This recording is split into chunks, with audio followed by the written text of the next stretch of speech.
Welcome back to the channel, I'm your host, the Outdated Gen Z, and welcome to the 8th installment of a series I like to call What Reruns. What Reruns is a series dedicated to me reviewing games I already reviewed on this channel in the past, so this time around, I'm going to be re-reviewing Super Mario Land.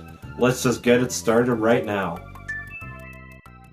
Jumping right into a bit of history here, Super Mario Land was released alongside the Game Boy itself on April 21st, 1989 in Japan, July 31st, 1989 for here in North America, and on September 28th, 1990 for Europe. They must have had a pretty boring 1989 and summer 1990. Anyways, a quick little fact here, although Super Mario Land here was a launch title for the Game Boy, this was originally planned to be the pack-in title for the console, but the pack-in became Tetris, which was a good choice, but Super Mario Land here is still a very special game to me. Let's get into it. So Super Mario Land is a Mario game. No shit. If you have never played this before, you can expect a very recognizable experience. You can run, jump, stomp on Goombas, and save a princess. But instead of Peach, you're actually saving Daisy. And hell, this game doesn't even take place in the Mushroom Kingdom. This game actually takes place in another place called Sarasa Land. Anyways, minor sidetrack, this game was the first true 2D Mario game to release on a handheld, and it is shorter than a normal 2D Mario game, but I don't view that as a bad thing. Originally, you would only play this game on the go, so the shorter length makes sense.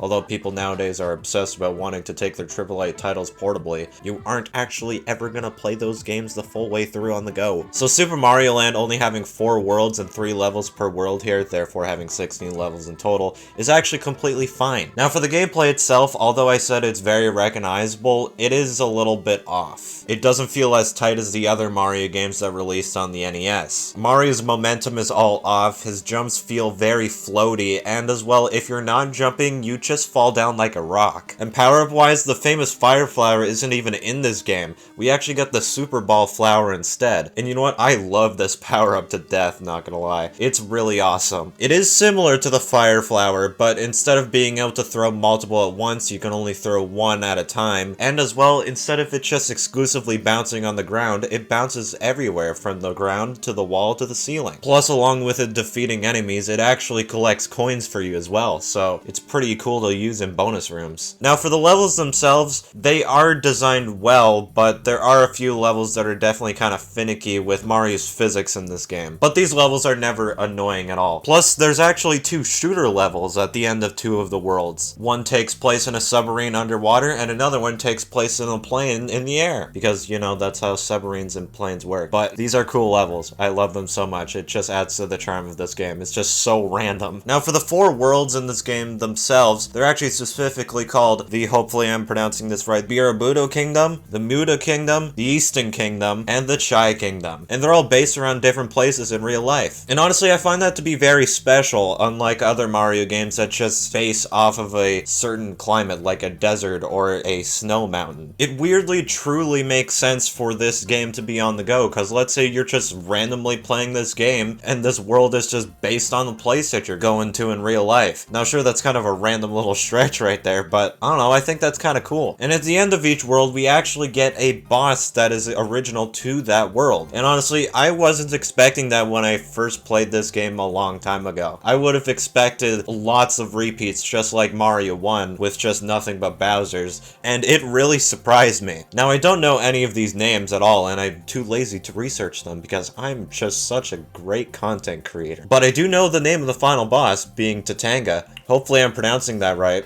Probably not. But anyway, still talking about worlds, each world actually has its own original song to go along with it, which is really nice. And speaking of the music in this game is honestly really incredible for the Game Boy. All of these tracks are very, very memorable to me. Sure, are they just beeps and boops mostly because it's the Game Boy? Yes, but these beeps and boops are very, very special to me.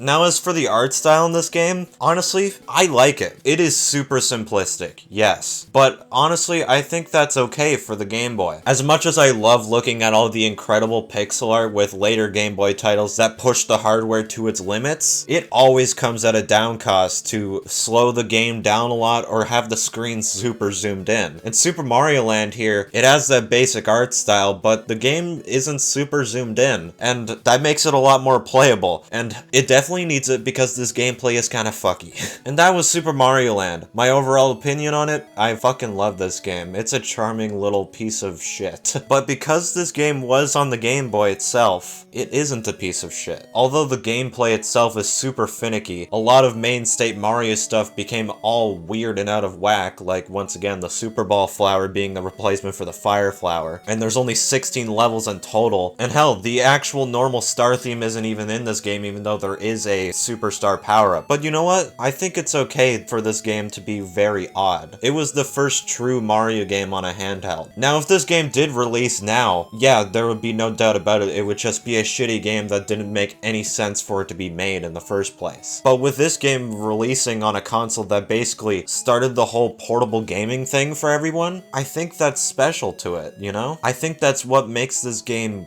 good. Now, Super Mario Land 2 is right there, but Super Mario Land 2 doesn't feel like a Game Boy game. It just got dragged down by the Game Boy's hardware. You can tell from how zoomed in that game is compared to this. But because this game doesn't push the hardware to its limits and just stick with what it knows it can run, it's a perfect little handheld game. And it'll always be special to me. Although I never played it on original hardware, I did first play this on a handheld through the 3DS Virtual Console. Now, although this review is shorter than other reviews I had on this channel before, I hope you know that I think Super Mario Land is special.